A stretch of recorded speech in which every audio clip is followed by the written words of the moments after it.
And we're live. Welcome back. Hello. It's been a long time. Yeah, it has been a long time. June and I actually met up last week. We decided to just sort of chill. Decided not to record a podcast, but enjoyed some good times together. So we don't only see each other, through computer screens. Yeah, We we're actually actually friends. We're not Yeah. just like pen pals, Yeah. which is pretty important. Mhm. Yeah. So June, what's been going on in your week? Yeah. No, I've had a long week. This week seems like it's kind of been forever. Yeah. Yeah, but just the usual. Funny story from yesterday. I Mhm. thought I was going to see my high school friends for Winterlicious downtown Toronto like yesterday. And it turns out I like misscheduled it on my Google Calendar. So I kind of went to Toronto for nothing and then Oh no. came back to Hamilton. But other than that mishap, on Friday night we had a musical party at our house. So we just got a bunch of MacMed musical people together. Mm, We're singing karaoke with my perfect karaoke setup. wonderful. So that was a good time, but all the rest was shit. Yeah. Was the party just like the old days with HSM, or was it like a different vibe? Um, it's like a get to know each other kind of party, right? Okay. So it's different in that way. Mm. Yeah.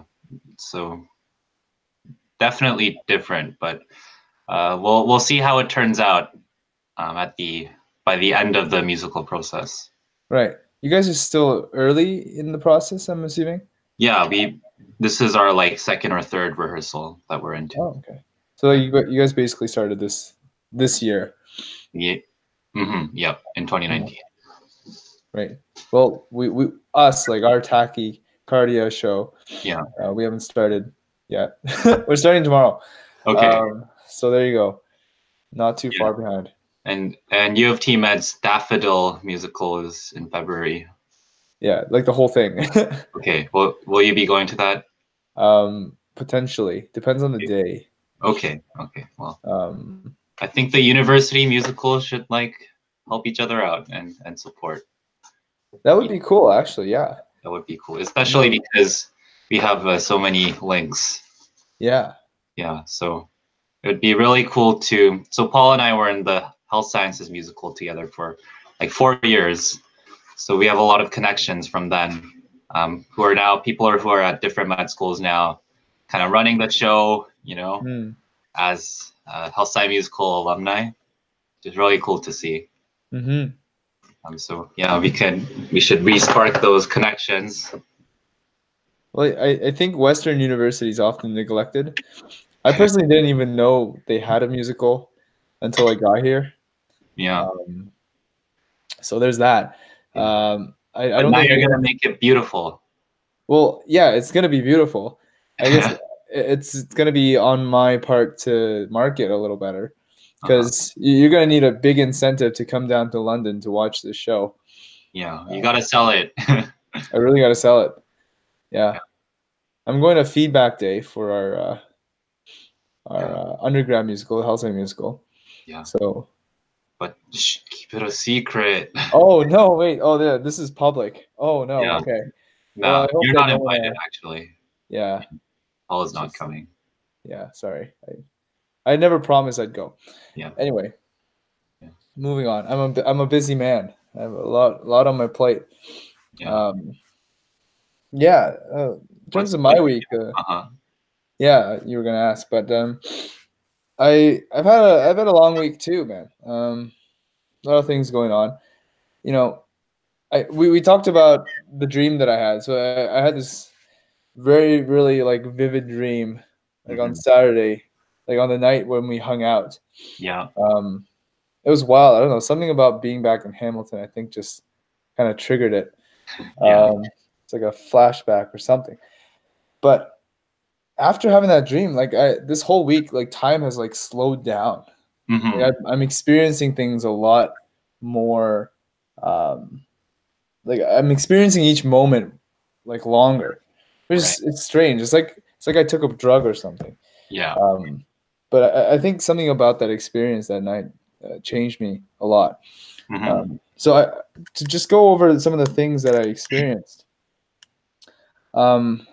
So a few things that I saw, like I saw myself going down into like a basement, Yeah. and I wanted to go down because I thought there'd be like monsters down there. Yeah. And I was searching and searching and searching, but there was nothing there. And I Yeah. think that sort of threw me for a loop because I think I spent a lot of time looking for my own like problems and Yeah. Yeah. looking to see if there's something wrong about me. Yeah. But it turns out, like in this dream, like there was nothing there. Like there's no problem at all. A lot of these things I just kind of invent for myself, which is, I think, interesting. That whole experience, like I didn't feel fearful. I didn't feel nervous. Um, but it was so vivid and so real. And another thing, like I part of this dream, like I was watching K-pop, which is really strange. Uh-huh. I don't watch K-pop a lot, Yeah. but for the first time when I dreamed about this, like I felt proud of what I saw. Like I was proud of Korean culture and K-pop, even though previously I wasn't incredibly like I wouldn't brag about it to anyone, but now I can say, oh, look, this is kind of something to be, you know, proud of. Like, Yeah. it's a great thing. Yeah, and then the last part of the dream, I think I was just like really jam into music. Yeah. I just remember hearing things and experiencing things like very uh, through my whole body. Like it was such a visceral experience. Yeah. And I just like danced and I just let it out with motion. Yeah. And all of this, it was a very like events just kept happening. It was very like Mm-hmm. one thing after another after another. And at the end of it, like I felt really great about myself. Mm-hmm. I just felt this sense of self acceptance. Right. And the whole night or the whole dream, which happened in like a span of a night, I I was just super comfortable with myself, which is something that I haven't experienced in a long time. So Mm-hmm. I was really just excited to have that. Yeah. Well, I'm glad you feel that way after that dream. So Yeah. let's break it down a little bit. So there was that first part you mentioned about expecting monsters in the basement and then being Mhm. surprised when you found none. Because that's a very strange idea, right? So why would you or why would someone expect monsters to be down there? I don't know. Maybe it's like a sort of self doubt. Mm-hmm. Like the basement called me, and it's like I've heard these ideas of facing your fears and digging deep, and Yeah. you know I think that's what I was thinking of when I was having that dream. Yeah. Um, yeah, like it's doubt. It's maybe there's a little bit of hope that there's something that you can Just grapple with, uh-huh. that you can like kind of Just chop off. yeah, like Yeah. you can manage. Mm-hmm. If there's a monster in the basement, then you could exterminate it, and that's that. At Yeah. least you know that there's something that you can fight and win against. Uh-huh. But there was nothing of that sort. Yeah. It's yeah, there are no monsters in the I don't know, in your psyche, Yeah. right? It's just different parts of you, Mm. different aspects of you. And so I'll tell you a story about I think it was this Wednesday. So this Tuesday we had a kind of test. It's a low stakes test, but it's called a concept application exercise. We have one a month. It's like our kind of version of a test or like exam for the unit. Hmm. So we had one of those on Wednesday morning, and then it was very busy leading up to that moment. And then after, I was like kind of very tired, and I played basketball and worked out for like 3 hours. My body's tired, my mind's tired, and I come home. Hmm. And then I eat dinner, and I'm sitting on the couch, And then I feel like more and more and more of a sense of like loneliness, right? That I'm like isolated and that I don't have people to connect to, which is like from a perspective right now, when I'm pretty balanced, I can see that clearly as a lie, as an illusion. Mm-hmm. Like it's not clearly there, but at that moment, that's the way you feel. Um, and I've thought about like, so why might I be, you know, creating these illusions at these times, Mm. like creating these boogeymen in the basement that are that I set out to haunt me. Right. Um, and I think it's something like something unresolved from my past or my childhood, right? So one thing that I experienced growing up as a like only child was that sense of like loneliness and isolation. And I used to go to things like church conferences where there'd be, you know, we have different parts of our the church that I used to attend, um, different, you know, they're Korean community churches, but they're kind of all scattered all over North America Mm-hmm. and Korea. So like you have a branch in Toronto, you have a branch in New York, you have a branch in LA, San Diego, like all over the country. And so like people come together for a week-long conference in like December. So I used to attend those, and I remember like for the first 2 years I was attending those conferences, there was kind of no one in my age group that I could hang out with. So most of the week I like spent by myself. My parents were also doing like other things as part of the conference, so they weren't around. And I just remember those experiences as like a very cornerstone memory, like Mm. when I think about like loneliness and not being accepted. So kind of going through those memories again, I think the source of my what inclination to make up those kind of illusions or about loneliness, like the cause of that may be that I have like unresolved pain that I haven't really been able to tease out. Mm-hmm. So it's kind of like demanding attention. Mm. Like, please look at me. Like I'm still hurting. Can you fix it? Right. Um, and so like the point, one of the points of that is to say, yeah. So sometimes we create these illusions or lie. We spin these lies and monsters. Like we can't know exactly where they're coming from. Mm-hmm. But sometimes you have those kind of moments of clarity where you say like where is this coming from? And then you dig a little deeper, and then it's not a monster that's screaming like to you trying to hurt you. It's a part of yourself that's screaming out in pain. Mm. Mm.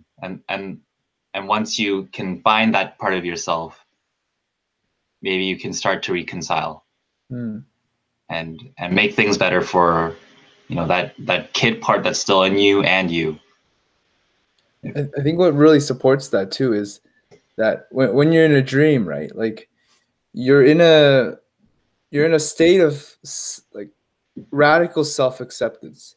Yeah, Like when you're in a dream, you don't like question anything that goes on, really. Like it just feels like this is the way things are and you're just accepting it.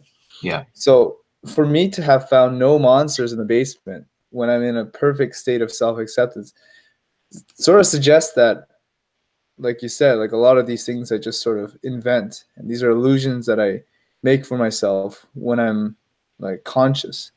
Hmm. Um, so I think it would have been interesting to um, somehow see that same experience when I was, if I was to be conscious. Hmm. Um, and perhaps I would have had like a different outlook. Like there were some dark areas of the basement that Hmm. if I had like explored when I was awake, Hmm. perhaps I would have like imagined like ghosts or like figures of like Right. I'd make those up in my mind. Mhm.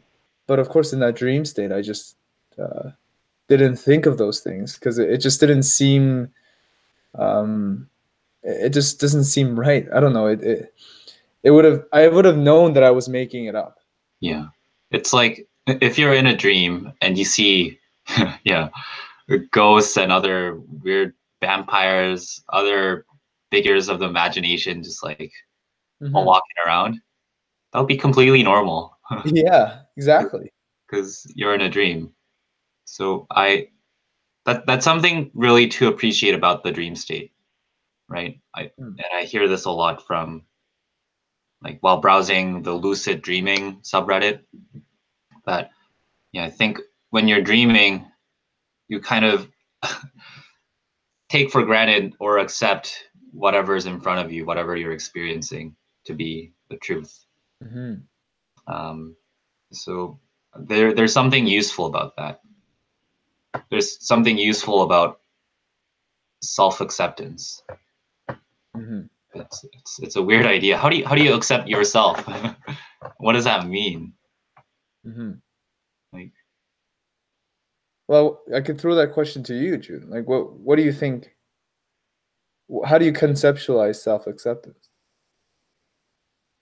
yeah, so let's let's go back to that. So let's go back to my like childhood experience. Hmm. So like we'll go back to grade 6, lonely June. It's like doesn't really fit in with all the Hyungs and Nunas are there. They're like 2, 3 years older. Um, and I'm still pretty awkward. My English, maybe not 100% still. So I'm wandering about around this like large estate that we used to have those conferences in, Hmm. and I'd be pretty lonely, but like I'd find things to occupy myself with. Um, and then I'd be like eating alone at like a big table, and then I would feel like very isolated and lonely, Hmm. right? Um, so that's a part of maybe myself that like I haven't come to accept, like, or I don't quite understand, like, why did I act in that way, or what Hmm. what was stopping me, or like what happened there? Why did you feel so lonely? Um, and one one approach you could take to it is like oh you're some weird fucking kid back then and you didn't know anything, so maybe that's why. Or the other path, so that might be like a way to reject yourself, Hmm. like oh that part of my life, like yeah, I'm over it now, that's gone, like let me throw that out, no longer relevant to who I am right now. Hmm. But the path of acceptance might be to say like yeah, that kid who was like very intensely lonely and lost and could have used maybe some kind of guidance or like an older friend to guide me, like that's still a part of me. Hmm. And like whether I like to admit it or not, it affects a lot of my day-to-day life, um, or maybe not so as much in my day-to-day life, but when I feel stress and under pressure, like that time, my body and mind were both exhausted, then that part of me will rear its head again and say like, Hmm. I'm still here, you're still that kid. What are you going to do about it? Right? Right. So accepting, so I don't know how like this process of self-acceptance will work, but I think that's the first step, is to say like, yeah, no, that kid is me, Hmm. at least occupies a part of me. And I think what will help him heal and feel better is to like firstly acknowledge that, like listen to the complaints and acknowledge it. Hmm. And number two, be that kind of person who that past hurt me would want present me to be, Mm-hmm. right? So today I've thought about like the idea of mentorship and like helping someone along their journey, because I've met up with a couple people so far to help them prepare for med school interviews, and that's been a really cool experience for me. Like I really enjoy that.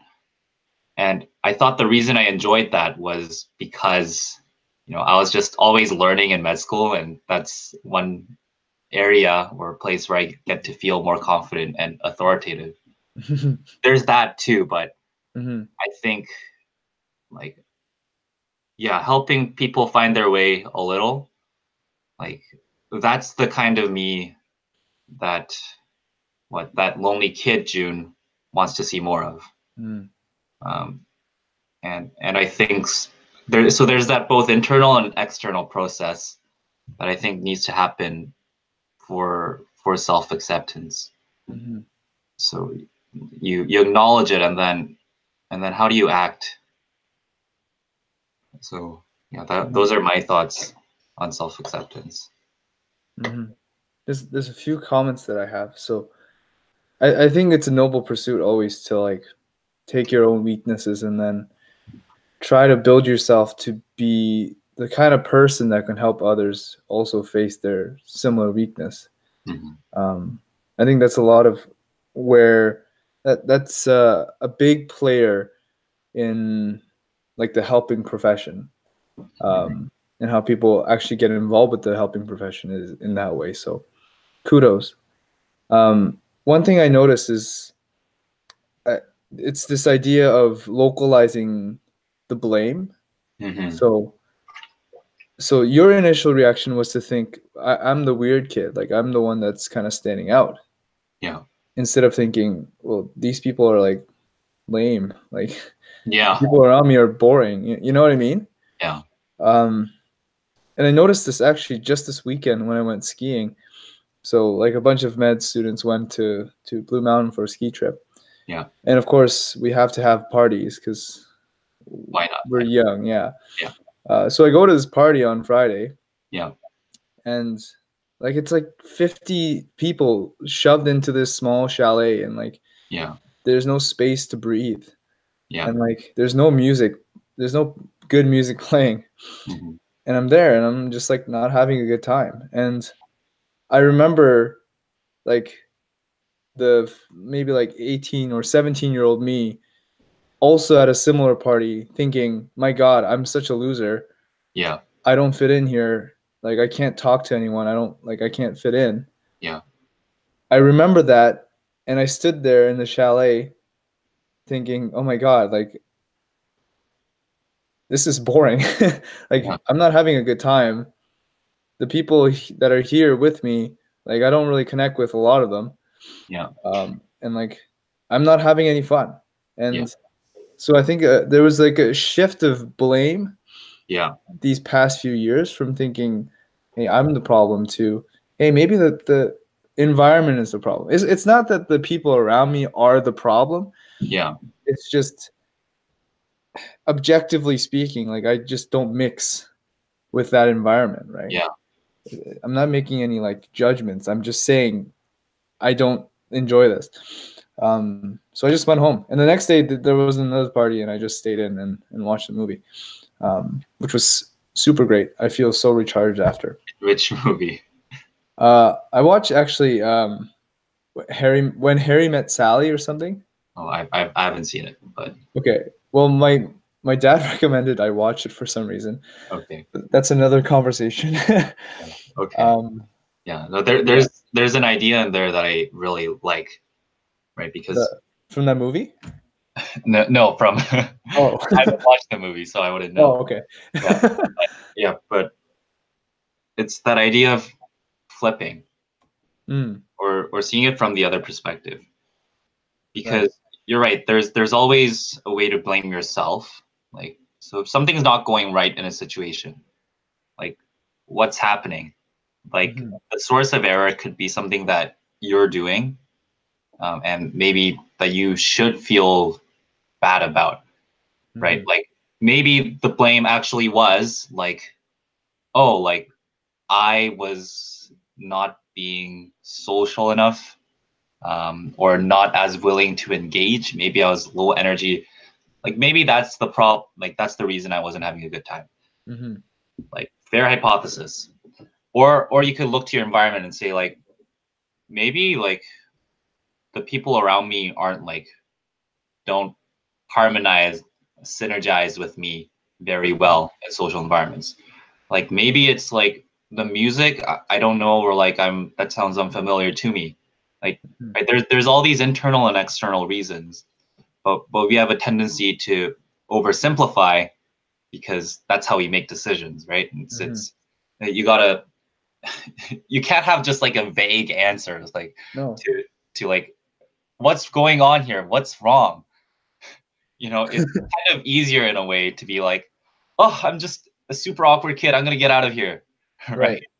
Or you could say like, the other simplification is, oh, these people are pieces of shit, and I don't want to hang out with them. They're so lame. Just gonna dip. Mm-hmm. But the thing is, like, the answer is probably somewhere in the middle. Like, it's just vague and kind of a weird mesh of unclarity, and that doesn't seem good. No, it's It hard to doesn't sit seem in. answerable. Yeah. But there's something very useful when you are able to shift that perspective, and something that's really powerful, right? Because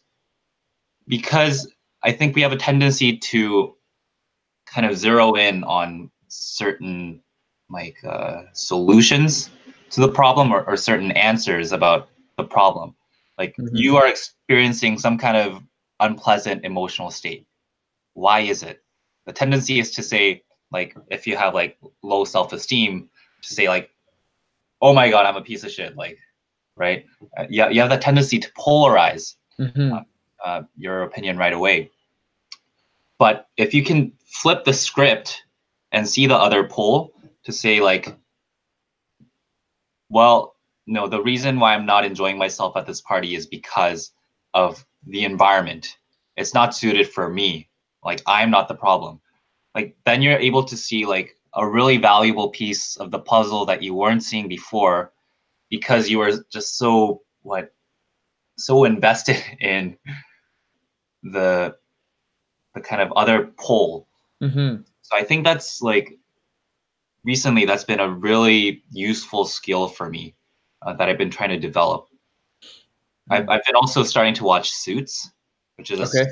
a show about like these lawyers, and they're incredibly brilliant, and like all the time they'll come across um, kind of paths where like it seems like a lose-lose situation. Like there's no possible way to get out of this major fuck up that they've kind of landed themselves into. Mm-hmm. But they always manage to somehow find like a miraculous solution, something that no one would ever have thought of, um, because they persist and they believe that they can win, and that's their kind of thing.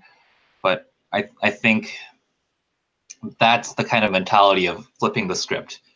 So when things aren't going your way, when you're stuck and at a roadblock, can you embrace a totally different perspective that might reveal a solution that was previously hidden from you? Mm. Right? So let's go back to that party example, or like just socialization in general right now. And I think it's something I've experienced during like MacMed and the start of MacMed. You're put into kind of totally different social circles, like the ones we kind of formed over 4 years. Well, screw that. We're just gonna disintegrate that and place you somewhere else. So that's kind of what happened. And then, like, maybe let's say some of our experiences over the past few months have been something like, something's off. Like I don't feel like a total sense of belonging to like any particular group. I'm not having the best time. Like, why is that? So one common trap that I would fall into is to say like, oh, it's because like I'm weird. Oh, I'm too eclectic, or like I have too many different interests, and that's why I don't fit in. Or you can flip the script and say like, oh, maybe a lot of people are just soulless, and and not really being their, I don't know, genuine selves. Mm. And maybe that's why I'm not fitting in. And And you can't play that part. Like, yes, but yeah. So once you have those two perspectives, you can start to be like, well, okay, so it's not completely me that's like an irreparable problem. And it's not completely the environment that's an irreparable problem.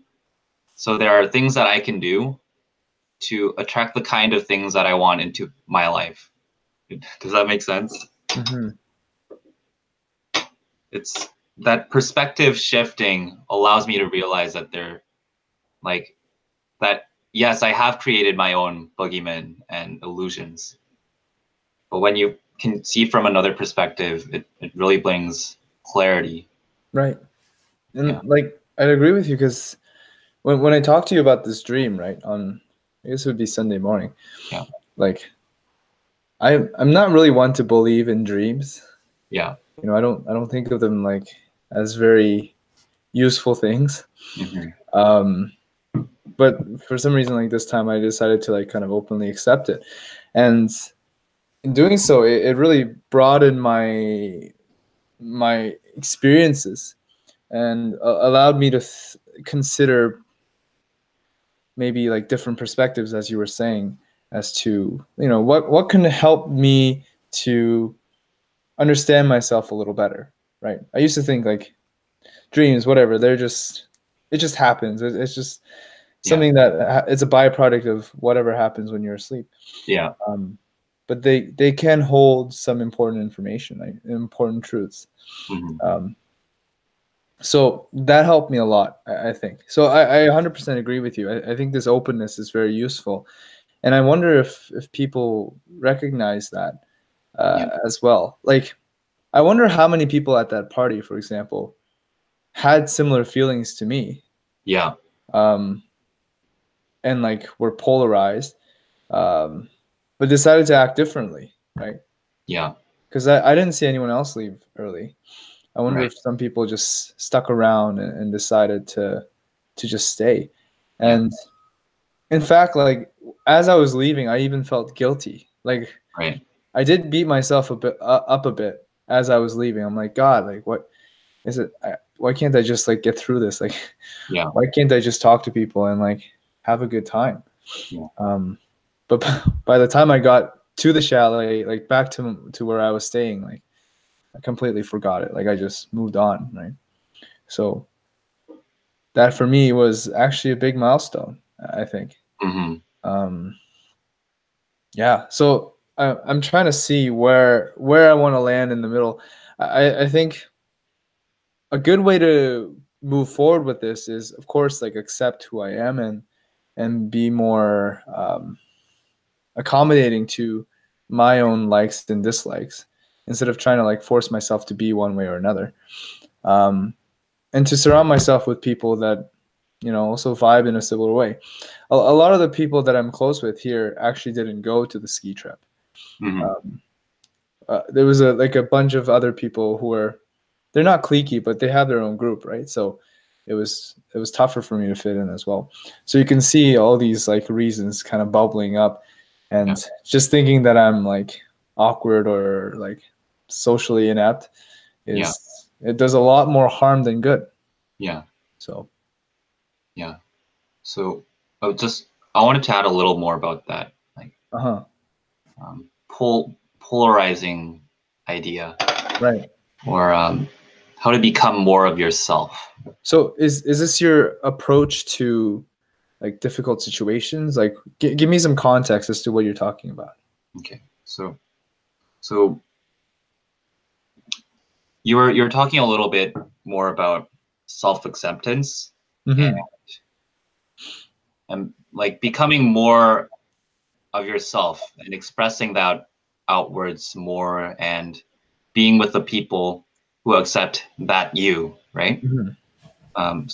And that's the kind of process of, well, gradual self acceptance and growth and flourishing, let's say. Mm-hmm. But one thing that I've picked up in a book I'm reading, it's called Models. by Mark Manson. And it's a book on a relationship advice, but I think it has really good advice for just self-development too. Okay.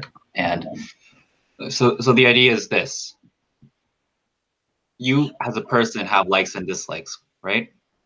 There's some things that you gravitate more to, and there's something that you kind of don't like, right?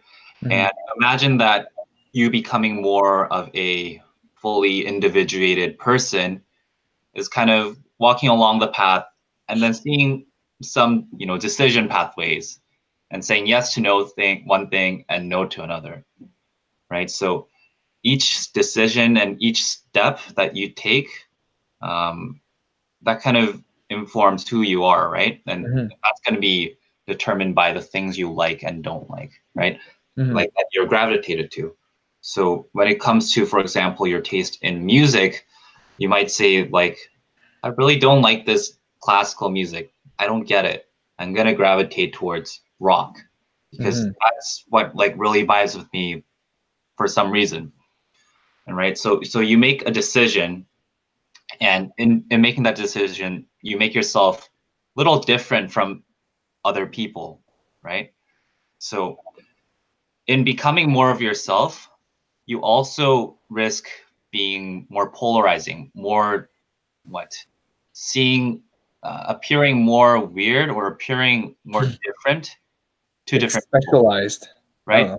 So and so like there's this constant fear that we have about like not being liked, and so we just kind of don't make decisions at all about like who we are and what we want to express and manifest in the world, just to play it safe, right?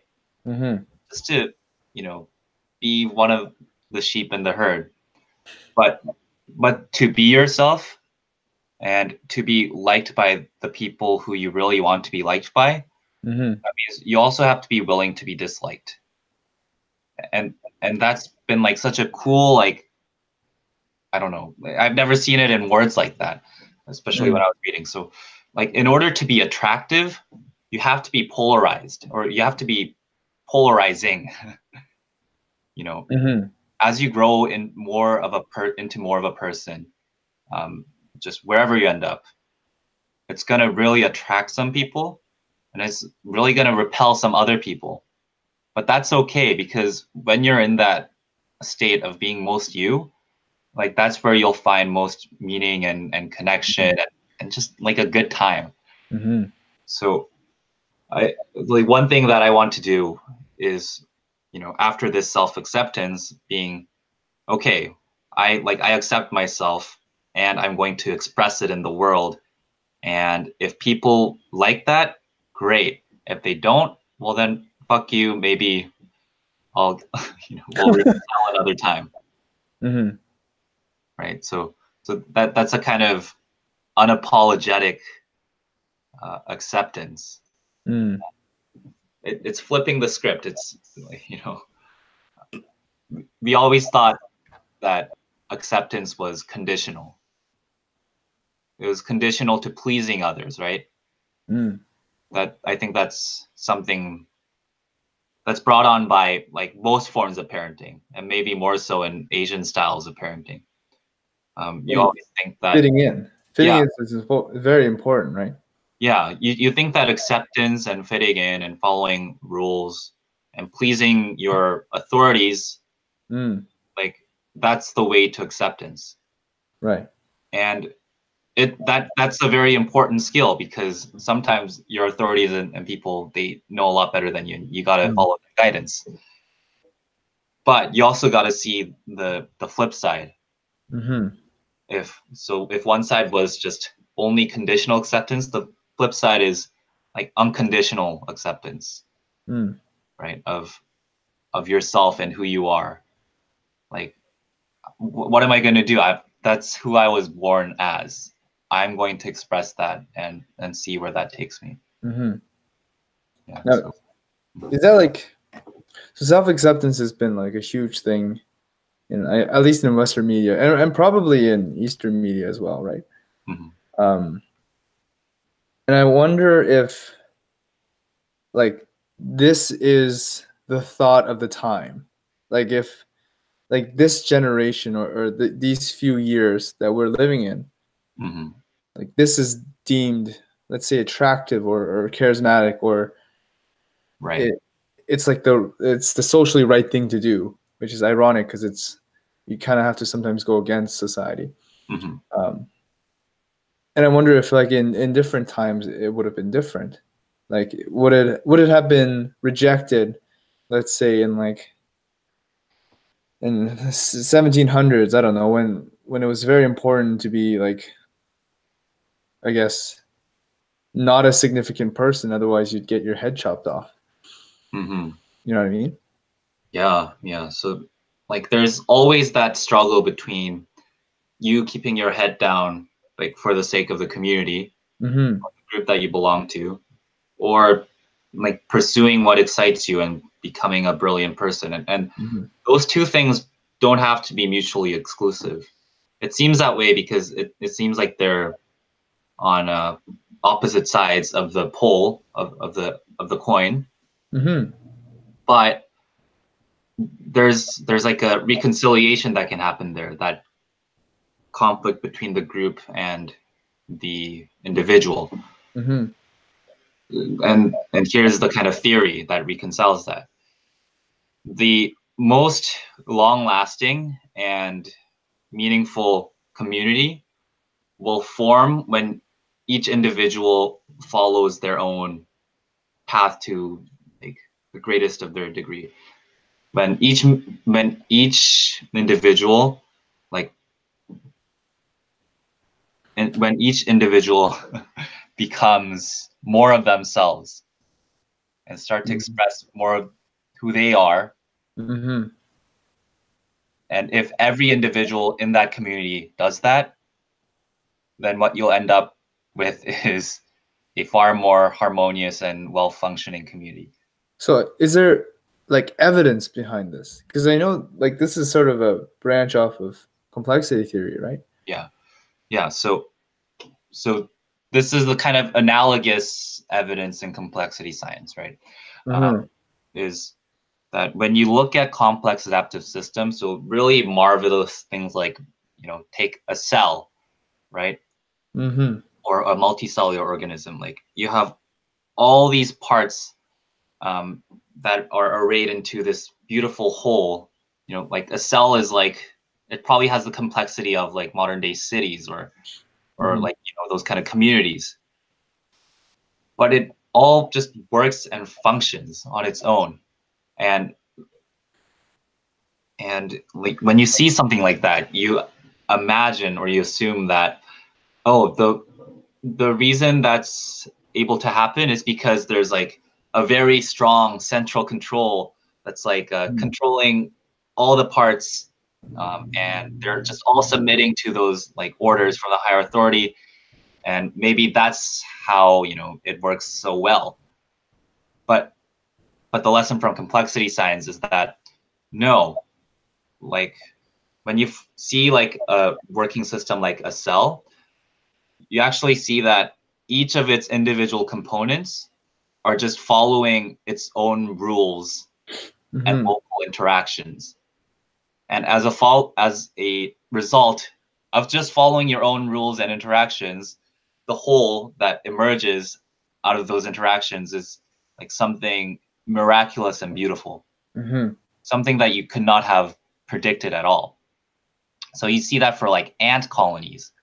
So ants, they communicate through like chemical signals, like and to each other, and they'll like go in trails where they sense more chemical signals because that's where more food was found. They have simple rules like that that govern their behavior, um, and what you end up is with, you know, you specialize into different kind of worker ants, and the queen ant and colony ants, and they have their own kind of variation on their rules that they follow, but they can still form these incredibly complex megastructures with Mm-hmm. like thousands and thousands of tunnels, and it's like a pyramid. but like even much more sophisticated in its complexity. Mm-hmm. And it's the core of it is simple. It's doing its own thing. It's following like its own nature. Mm-hmm. And out of that emerges something great. So yeah, and like, can this be applied to like human communities? Like, I don't know. A part of me is things like that has to be the answer. It has to be, because that's the place where like human potential will reach its fullest, right? When each human being reveals all of their potential or reaches all of their potential and can synergize with other people who are you, at that point too. Mm-hmm. So that was a kind of rant. Yeah. Bring us back to where we were. Well, I want to go off of that because I want to talk about how society has been structured that both benefits and goes against us. And I can think of one point for each, and maybe you could help me out. So the first thing is the way that society is built, that it supports this idea is that the idea of money, right? So you can go into any job. It can be like super specific, right? Some people do like kidney transplants for a Yeah. living. That's like one very particular skill Yeah. that would almost be useless in any other context. Yeah. Because it's so specific to that organ and that procedure.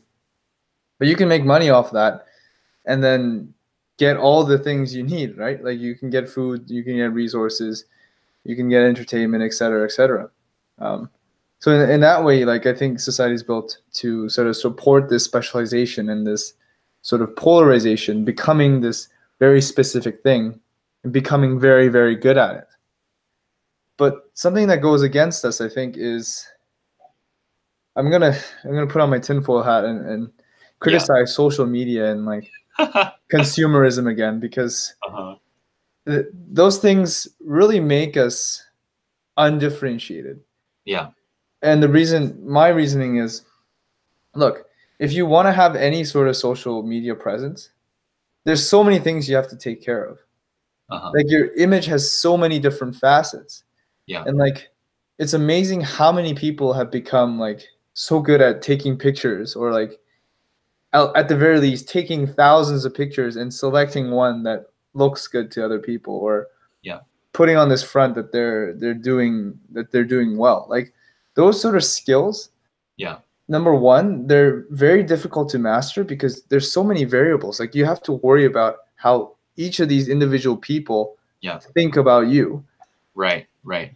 And second, they're like non-productive because they don't accrue anything outside of, I suppose, like sway or influence.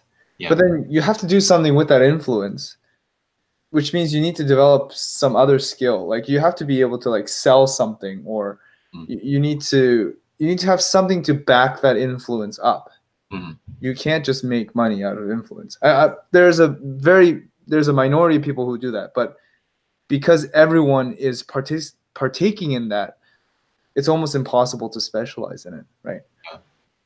So I think it's wasting our own resources, and it's making us deviate from what we're actually good at because we spend time worrying about what other people think about us, that we don't actually get to doing these things well and growing. Right. So like the message of marketers is to like be yourself, and it's kind of like a corruption of like this idea of self-acceptance and being yourself. So from our experiences, like living life until this point, it's like I can finally say that those are incredibly powerful ideas and it's like absolutely correct that individuals should be more of themselves and express their true selves. But kind of the marketing can kind of latch onto this idea and say, yeah, you need to be yourself by buying our clothes. Right. Yeah, that's how you show like that's your marker of difference. Mm-hmm. And be yourself, but just be the kind of self that will have lots of Instagram followers. Mm-hmm. There's yeah, there's a lot of different influences like that Yeah. make yourself more difficult. Right. And they always try to they make their own outcome for you. Like Mm-hmm. if you buy our product, Yeah. you're gonna look like this. You're gonna, like you said, you're gonna be famous on Instagram. Like, Yeah. Or who if you says that? have a bottle of Coke, you're gonna have a great time on the beach with your Right. attractive friends. And Yeah. And who are you to tell me that? yeah, Like, who are like you to tell me that that's what I'm gonna get out of it? yeah, exactly. So it's unhealthy. Yeah, like I'm putting on my tinfoil hat for a reason, right? It sounds like extreme skepticism and cynicism, but I think there's an element of truth. In fact, I actually I think it's fully true. Um, I don't regret saying it, but so how do we work against that? Is my next question, because obviously it's not something that you can easily ignore, especially when a lot of people do value that, right? So, Yeah. like, for example, like I think we get this a lot with like party culture. There's always people always ask like, "Hey, are you coming out to this party?" Right? Yeah. And you don't want to say no, Yeah. like, because then the next question is like, why not? Yeah. And you have to sort of like come up with this like excuse that's going to be worthy of their judgment, and it has to be like good enough so that you can be excused from this event without looking like a loser, or like that you're just tired or you don't enjoy this kind of stuff. Yeah. Right. So that social influence is always there, Yeah. and we can't ignore it because we live in a society, right? That we live in a community, so we can't just ignore the people around us. Yeah. So I think there's sort of an art, right? It's going back to your polarizing idea again. It's not saying, "Hey, look, like fuck you. Yeah. I don't want to spend time with you at all. You're lame, and I don't want to go to a party." Yeah. But it's not. It's also not, "Hey, like I'm just gonna do whatever you want me to. I'm just gonna cave in." There's a middle ground, and I don't know. Like, Like there's a solution that like combines the good aspects of both of those right. and is a far superior solution. Maybe like one of those solutions is something like I'm going to host my own party with the music I like, with the people I like. Mm, Fair. Right? And right. yeah, so I think that's one way that you can kind of navigate, Mm-hmm. because there's all kinds of pressures, and but you kind of have to be aware, like just really aware of everything that's happening. There's like in that small interaction between, let's say, you and the people who are inviting you to the party. There's like so many, like, I don't want to say this, but like it's kind of like microaggressions can be embedded in. Right. Well, they Um, kind of like prod at you a little bit. yeah, like how are they saying that? Like, oh, are you coming to the party? Like, and that like there's a whole level of sub communication there. It's like, Right. oh, you don't usually come to parties, or like, I think you're this, I think you're what.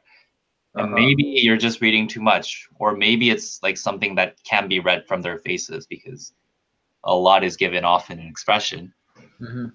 Um, and so, yeah, the complexity of like the, the situation you're dealing with in each moment, it's really difficult to tease apart. But I think at some times you can see that with a little more clarity. So if someone is saying that to you in like a very judgmental and condescending way, can be like, you can actually be like, oh no, fuck you, dude. I'm not going because Right. you're in there or something. Or or some variant of that, where you can express your displeasure, Mm-hmm. or if it wasn't said in those tones and was like a genuine request for that person to join you, for you to join them, then like that might be a good decision, right? Mm-hmm. But yeah, there's a lot of factors to consider, and you have to be attentive when you weigh them, and really be aware of that polarization trap, because it happens like really quickly. Mm-hmm. So yeah, that's something that I will try to do over the next week, being more attentive and aware in my interactions, and saying more of the things that I really mean to say. Mm-hmm. And yeah, like not just in like a fuck everyone, fuck everything kind of spirit. This has been your attitude for the last like 5 weeks, dude. Just the fuck you mentality. Yeah, but it's not always fuck you. Okay. I needed the fuck you mentality because it was something I wasn't used to. Okay, so it was your polarizing. Yeah, it was the other pole that I needed to flip to and see. Right. So now I think I can balance the two a little bit. Mm-hmm. So we'll see how that plays out.